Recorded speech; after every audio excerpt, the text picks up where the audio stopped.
Assalamualaikum warahmatullahi wabarakatuh. Halo Sobat Peradilan, kembali lagi dengan saya Rahmat Dan saya Nisa di Sapo Sobat, saluran podcast dan sosial PA Batu Sangkar. Pada episode Sapo Sobat kali ini, kita akan membahas terkait langkah strategis menuju WBBM. Mungkin banyak Sobat Peradilan yang belum mengetahui apa itu zona integritas dan manfaatnya bagi mereka. Oleh karena itu, kita telah menghadirkan narasumber yang sangat spesial, Yaitu Yang Mulia Ketua Pengadilan Tinggi Agama Padang, Bapak Dr. Hazim Maksarina MH. Selamat siang Bapak, terima kasih sudah menyempatkan diri untuk hadir pada episode Sapo Sobat kali ini. Selamat siang, terima kasih atas kebersamaannya. sesuai dengan tema kita hari ini, Pak. Mungkin banyak Sobat Peradilan yang belum mengetahui apa itu zona integritas dan manfaatnya bagi mereka. Sebenarnya apa sih Pak yang dimaksud dengan zona integritas itu? Terima kasih. Saya akan mencoba menjawab sederhana atau singkat gitu ya. Zona integritas, kalau kita dari makna zona itu kan wilayah. Integritas itu sendiri kan nilai kejujuran yang sangat tinggi, integrity. Jadi makna zona integritas itu sebenarnya kita itu diminta sebagai institusi peradilan itu wilayah kita itu harus mencerminkan wilayah yang dibatasi oleh integritas yang tinggi gitu ya. Nah, kalau menilik sejarahnya sebenarnya zona integritas itu mulai digemakan pada tahun 2016. Jadi pada saat itu yang menjadi proyek untuk dibangun zona integritas itu Kementerian Keuangan, kemudian Mahkamah Agung, kemudian Kemenpang itu sendiri, kemudian Kejaksaan Tinggi, jadi beberapa institusi vertikal termasuk Polri dan Kementerian Agama. Tetapi pada saat itu yang siap itu dua, jadi Kementerian Keuangan dan Mahkamah Agung, itu tidak ada ke sana. Jadi zona integritas wilayah kita mulai dari tingkat tertinggi Mahkamah Agung, kemudian peradilan banding dan tingkat pertama. Zona kita ini kan jelas kalau Pengadilan Agama Batu Sangkar ya wilayahnya ini dari depan sampai belakang. Itu jadikanlah zona itu menjadi kawasan integritas. Ya. Wah, lengkap sekali ya Sa, mulai dari definisi hingga sejarahnya. Nah Pak, pertanyaan kami berikutnya, sebagaimana kita tahu bahwa dalam zona integritas itu ada WBK dan WBBM. Sebenarnya apa sih Pak perbedaan mendasar antara WBK dan WBBM ini Pak? Terima kasih. Kalau perbedaan WBK dan WBBM itu memang sangat jelas. Jadi WBK itu wilayah bebas dari korupsi. Dengan zona integritas tadi, maksud atau misi utamanya memang menciptakan wilayah kita, Pengadilan Agama Batu Sangkar, itu harus bebas dari korupsi, bebas dari kolusi, bebas dari nepotisme, bebas dari pungli, bebas dari gratifikasi. Kalau makna yang lebih luas gitu ya. Jadi maknanya banyak bebas dari korupsi itu bukan hanya murni korupsi, masuk pungli dan seterusnya itu. Nah, di sini beratnya menjadikan wilayah kita itu murni betul-betul bebas dari korupsi, ya, gitu kan. Nah, kalau WBBM kita singkatannya saja kan wilayah bebas, bersih dan melayani gitu. Jadi fokus utamanya kalau WBBM itu pelayanan ya toh. Kita ingat itu kata-kata dari Martin Luther King itu mengatakan kita itu semua bisa jadi orang hebat, tetapi untuk menjadi orang hebat itu kita itu harus memberikan pelayanan terbaik. Nah, jadi kalau kita mau WPDM, ya pelayanan kita. Pelayanan dari apa? Semuanya. Mulai dari fisik, sarana prasarana. Tetapi yang lebih penting lagi adalah pelayanan kepada para pencari keadilan, kepada manusia. Bagaimana kita itu memberikan pelayanan mulai dari pertama kita bertemu dengan orang-orang stakeholder, orang-orang pihak ketiga itu yang mau ke pengadilan. Kita biasa ada istilah 5S ya, senyum, sapa, salam, sapa, kemudian sopan dan santun itu. Nah, jadi kita harus memanusiakan manusia. Jadi karena yang akan kita layani adalah para pihak atau pencari keadilan. Jadi intinya kalau WPK itu institusi kita dan personil kita bebas dari korupsi, iya kalau WPDM kita harus melayani. Ini untuk PA Batu Sangkar ini kan kita sudah berhasil kita meraih. Saya ucapkan terima kasih, selamat ya. Dan kita sekarang lagi menuju WPDM. Saya optimis setelah tadi saya keliling dan melihat personel siap untuk WPDM, dan kita berdoa dan sukses. Terima kasih banyak Bapak. Sejalan dengan yang Bapak bilang tadi, bahwasanya Pengadilan Agama Batu Sangkar itu sudah meraih predikat WBK dan saat ini sedang berjuang untuk meraih predikat WBBM ya Pak. Apa sih Pak langkah strategis yang harus ditempuh oleh Pengadilan Agama Batu Sangkar agar dapat meraih predikat WBBM ini? Iya, ini kalau ini saya harus melihat catatan saya ini. Iya, jadi ada beberapa catatan kecil saya, 5 langkah untuk percepatan dan kesuksesan pembangunan zona integritas dalam hal ini untuk WPDM. Sebenarnya ini sama antara WPK dan WPDM. Itu yang pertama jelas kita komitmen pimpinan. Ya, kita sudah tahu dan kita sudah meraih WPK itu sudah. Kemudian, nah ini kemudahan dalam pelayanan. Nah, ini yang di DDM stressingnya di sana.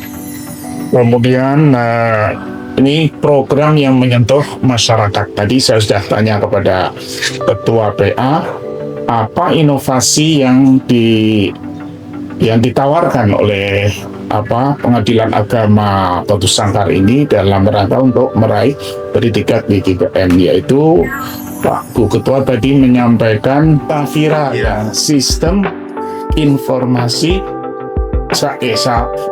apa itu singkatannya ya adalah pokoknya yang menyentuh masyarakat ya.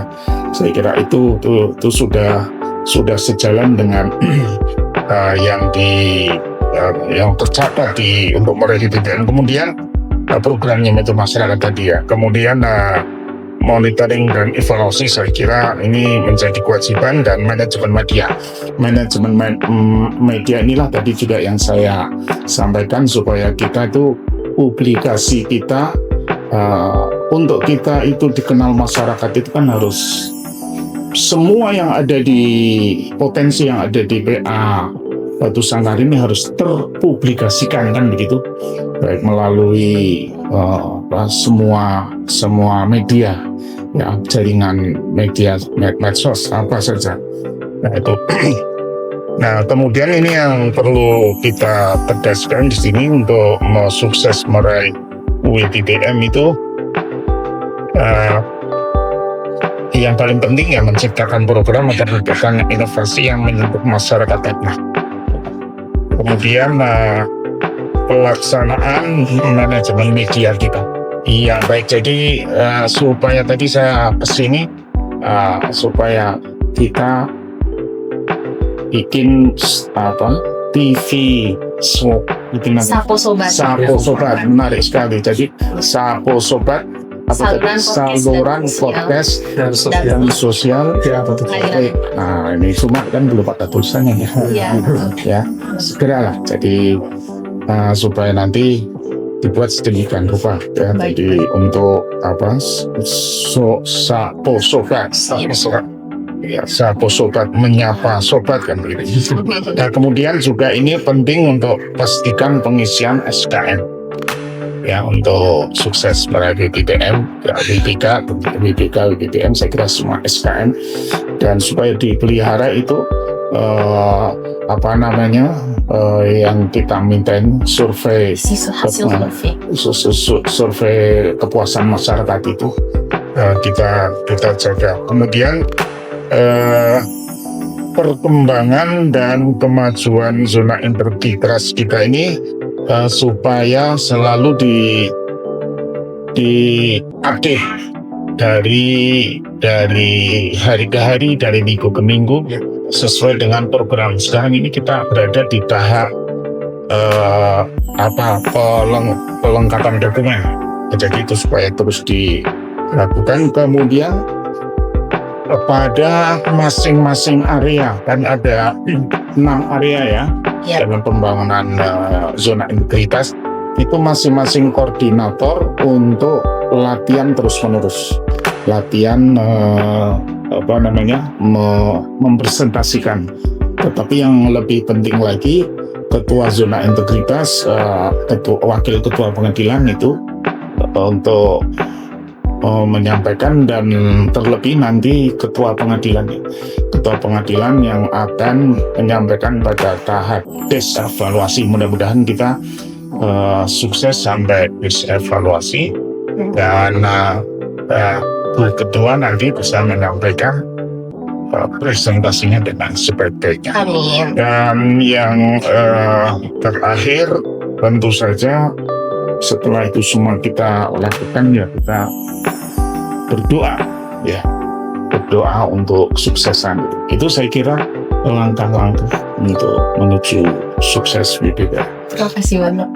Nah, dalam menjalankan langkah-langkah tadi Pak, karena ada 5 langkah strategis yang sudah Pak jabarkan kepada kita, pasti kedepannya jalan itu kan tidak selalu mulus ya Pak ya, pasti ada kesulitan, ada rintangan. Nah, bagaimana cara kita menghadapinya Pak?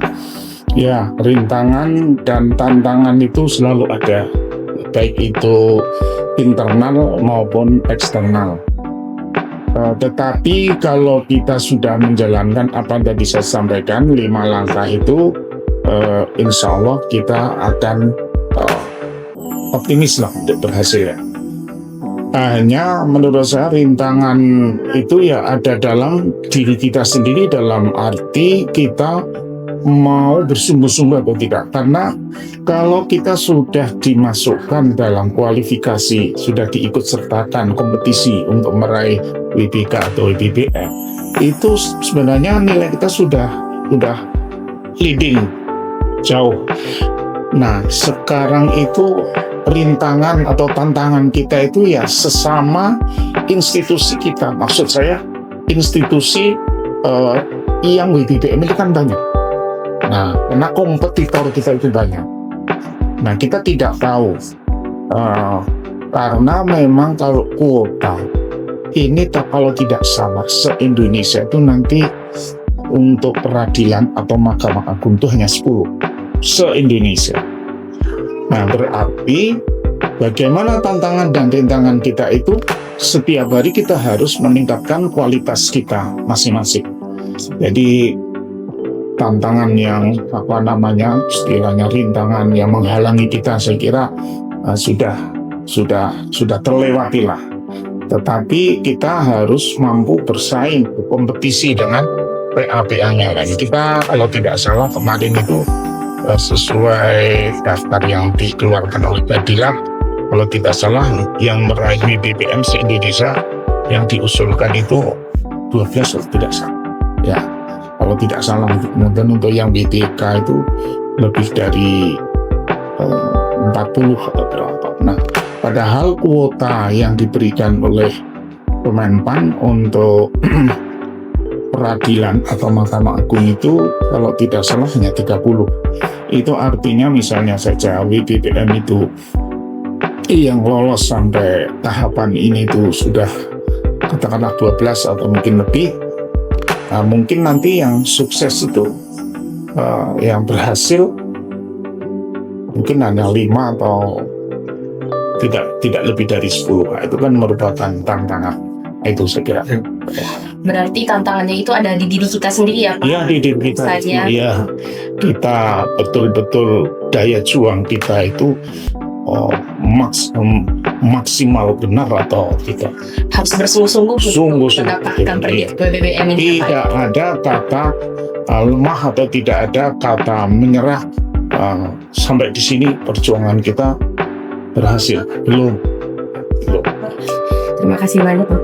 Jadi buat teman-teman yang berada di satker lain atau sedang mempersiapkan untuk meraih WBK atau WBBM, bisa untuk mengikuti langkah-langkah strategis yang sudah disampaikan oleh narasumber kita. Nah Pak, setelah kita menerapkan langkah-langkah strategis, kemudian tantangan yang kita hadapi yaitu diri kita sendiri untuk bersungguh-sungguh dan selalu meningkatkan kualitas layanan kita, apa manfaat yang dapat dirasakan oleh masyarakat secara langsung setelah kita menerapkan langkah-langkah ini Pak? Ya. Jadi seperti tadi salah satu dari 5 langkah strategis itu kan sebenarnya WBK maupun WBBM kita membangun zona integritas ini itu yang kita bangun, yang kita ciptakan itu sesuatu atau program yang memang bersentuhan dengan kepentingan masyarakat. Jadi seperti tadi gambaran saya, dan saya optimis tadi setelah Ibu Ketua menyampaikan ke saya tadi, itu yang ditawarkan oleh PA Batu Sangkar ini kan dia aplikasi Safari ya, kalau tidak salah Safira. Itu ketika dia membuka atau mengklik HP, mulai dari pendaftaran, kemudian persidangan, kemudian sampai kepada sejauh mana caranya sudah dilaksanakan, kemudian sampai produknya, kemudian apanya itu langsung bisa diakses oleh masyarakat. Nah itu kan berarti memang sangat bersentuhan dengan kepentingan masyarakat. Jadi saya optimis untuk Batu Sangkar ini, apa yang diprogramkan oleh Batu Sangkar sudah bisa dirasakan langsung oleh masyarakat, gitu Mas. Terima kasih banyak Bapak. Wah, menarik sekali obrolan kita siang ini Pak. Mudah-mudahan bermanfaat bagi kita semua. Sebagaimana yang telah kita diskusikan pada hari ini Pak, bahwa pada akhirnya zona integritas itu bukan sekedar predikat ya Pak ya, benar sebagai wujud melayani masyarakat dengan sepenuhnya. Ya. Satu lagi nih saya tambahkan sedikit. Beberapa tahun yang lalu bagi satker yang berhasil meraih WBK dan WBBM itu kan ada apresiasi dari Mahkamah Agung katakanlah atau dari negara yang bentuknya insentif dalam bentuk materi ya. Tetapi yang belakangan ini yang terakhir itu insentif itu sudah diarahkan ke kepentingan yang lain yang lebih diperlukan. Oleh karena itu bagi satker yang sekarang sedang membangun WBK dan WBBM tidak boleh patah semangat karena insentif itu ditiadakan katakanlah lalu kita menjadi lemah. Ini tidak boleh mengurangi. Saya kira demikian. Siap Bapak, terima kasih. Jadi buat teman-teman yang sedang meraih predikat, berjuang untuk meraih predikat WBK atau WBBM, jangan patah semangat dengan dihapuskannya insentif tersebut, karena tujuan kita tetap untuk melayani masyarakat dengan sepenuh hati. Terima kasih banyak Bapak atas ilmu dan tips yang telah diberikan. Kemudian terima kasih juga kepada Sobat Peradilan yang sudah menonton podcast ini. Jangan lupa untuk like, comment, share, dan subscribe Sapo Sobat kita. Dan saya Lisa. Saya Rahmat. Mohon pamit undur diri. Sampai jumpa di episode Sapo Sobat berikutnya. Assalamualaikum warahmatullahi wabarakatuh.